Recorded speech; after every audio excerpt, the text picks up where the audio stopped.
Trigonometry के बारे में बेसिक चीज बताया कि ट्रिग्नोमेट्री में एक समकोण त्रिभुज होना चाहिए। उस समकोण त्रिभुज में कितनी भुजाएं होती हैं और कितने कोण होते हैं? 3 भुजाएं और 3 कोण होते हैं, यानी 6 रेशियो होते हैं। उन 6 रेशियो में क्या क्या संबंध होता है पिछले वीडियो में हमने बताया है।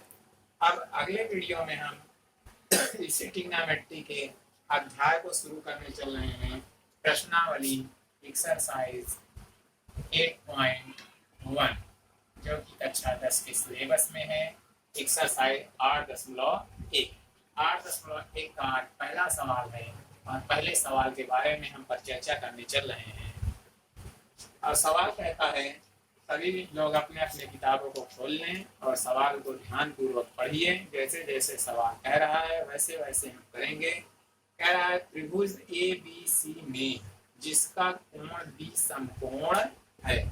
तो कोई एक त्रिभुज ए बी सी है जिसमें कोण बी कैसा है? समकोण है। तो हमने समकोण के बारे में आप लोगों को बताया भी था और त्रिभुज के समकोण के बारे में बताया था कि 3 भुजाओं से निर्मित ऐसी आकृति जिसमें एक कोण समकोण होता है और से दोनों कोणों का योगफल 90 डिग्री से कम या 90 डिग्री के बराबर होता है, उसे हम समकोण त्रिभुज कहते हैं। तो आपको करना कुछ नहीं है, आपको एक त्रिभुज बना लेना है। एक त्रिभुज आप बना लीजिए ए बी सी। इसमें कोण बी कितने डिग्री का होना चाहिए? 90 डिग्री का।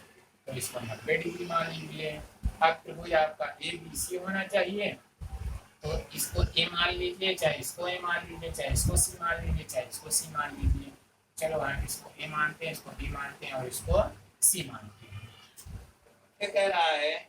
जिसमें ए बी बराबर 24 सेंटीमीटर, यानी ए बी भुजा तुम्हारी कितनी होनी चाहिए? 24 सेंटीमीटर होनी चाहिए। ए बी भुजा 24 सेंटीमीटर है और बी सी कितनी है? 7 सेंटीमीटर।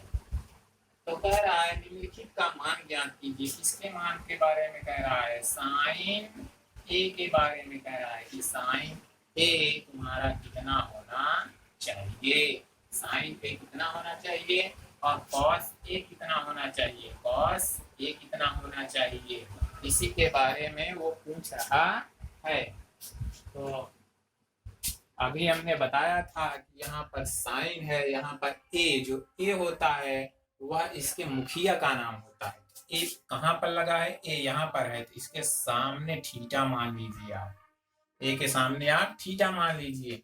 तो जो थीटा मानते हो उसके सामने वाली भुजा तुम्हारे क्या हो जाती है? सम्मुख भुजा। सम्मुख भुजा को हम क्या बोलते हैं? लंब। और जो मुखिया होता है वो जिस भुजा से जुड़ा होता है उसे हम बोलते हैं आसन्न भुजानी, यानी आधार। तो ये कौन सा हो जाएगा? आधार। और जो सबसे बड़ी भुजा होती है उसको हम बोलते हैं कर्ण। क्योंकि इस सवाल में कर्ण का मान हमें नहीं मालूम है, हमको लंब का मान मालूम है, हमको आधार का मान मालूम है, तो हम कर्ण का मान निकालेंगे। जैसा कि आप लोग कक्षा 8 तक पढ़ते चले आए हो कि कोई समकोण त्रिभुज में तीनों भुजाओं में क्या संबंध होना चाहिए या क्या संबंध होता है, तो हम जानते हैं, यानी सभी बच्चे जानते हैं कि सबसे बड़ी भुजा का जो स्क्वायर होता है वह शेष दोनों भुजाओं के स्क्वायर के योगफल के बराबर होता है। यानी लंब के स्क्वायर प्लस आधार का स्क्वायर के योगफल के बराबर होता है। तो लंब का मान हमारा 7 है, तो 7 का स्क्वायर करेंगे, प्लस आधार हमारा 24 है, तो 24 का स्क्वायर हम करेंगे। तो 7 में 7 का गुणा करो तो 7 सता 49, और 24 में 24 का गुणा कैसे करते हैं? 24 में 24 का गुणा इस प्रकार से करते हैं। 4 चौके 16 के 6 हाथ से लगाए, 4 दूनी 8, 1 9 और 2 चौको 8, 2 दूनी 4, यानी 6 7 और ये 5, यानी 576। अब जब इसको और इसको जोड़ेंगे तो आएगा 625। ठीक, तो कर्ण का स्क्वायर करते हैं, 625 ही आएगा ना। देखो 9 6 15 के 5, 7 4 11 12 के 2, 5 1 6। अब यहाँ पर स्क्वायर लगा है तो कर्ण का मान कितना हो जाएगा? जब यहाँ से स्क्वायर हटेगा तो यहाँ पर अंडर रूट आ जाएगा 625। अब 625 का जब हम जोड़ा बनाएंगे तो ये आएगा 25 × 25 अब जोड़े में से एक निकलता है तो हो जाएगा 25, यानी कर्ण का जो मान आया हमारा 25, यहाँ लिख देंगे 25। तो इस प्रकार से ये कर्ण का मान निकला। लेकिन हमारा सवाल कर्ण का मान निकालना नहीं था, हमारा सवाल कह रहा है साइन ए का मान क्या होगा और कॉस ए का मान क्या होगा। जैसा कि हम लोग जानते हैं साइन को हम बोलते हैं ज्या, तो साइन और इसके साथ मुखिया का नाम जुड़ा है यानी साइन ए। तो पिछले वीडियो में हमने आप लोगों को साइन ए के फार्मूले को बताया है। तो साइन ए का फार्मूला क्या होता था, लंब बटे क्या होता था, लंब बटे कर्ण, यानी लंब का मान कितना है 7 और कर्ण का मान कितना है 25। तो इस प्रकार से साइन ए का मान कितना निकल गया 7/25। अब किसका मान हमको निकालना है, कॉस ए का मान हमको निकालना है। तो कॉस ए, सर्वप्रथम हम जानते हैं कॉस ए का फार्मूला क्या होता है। कॉस ए का फार्मूला होता है आधार बटे कर्ण।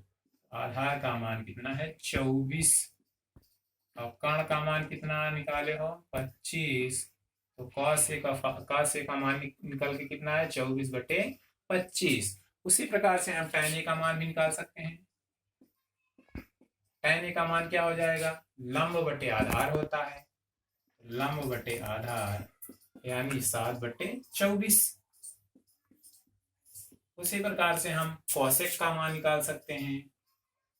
कॉसेक है, चूंकि कॉसेक जो होता है साइन का अपोजिट होता है, तो साइन बराबर 7/25 है, तो कॉसेक का मान कितना हो जाएगा 25/7।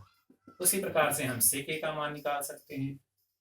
चूंकि पिछले वीडियो में हमने बताया था कि सेक का उल्टा कॉस होता है या कॉस का उल्टा सेक होता है, तो इसका मान अगर 24/25 है तो इसका मान 25 बटे कितना हो जाएगा 24 हो जाएगा।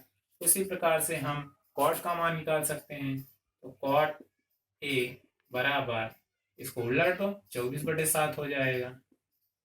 तो इस प्रकार से हम किसी भी समकोण त्रिभुज में अगर तीनों भुजाओं का मान मालूम हो और एक मुखिया का मान मालूम हो तो हम 6 अनुपात को निकाल सकते हैं, जैसे साइन का मान, कॉस का मान, टैन का मान, कॉसेक का मान, सेक का मान, कॉट का मान। लेकिन इसके लिए आपको फार्मूले का होना बहुत जरूरी है। अभी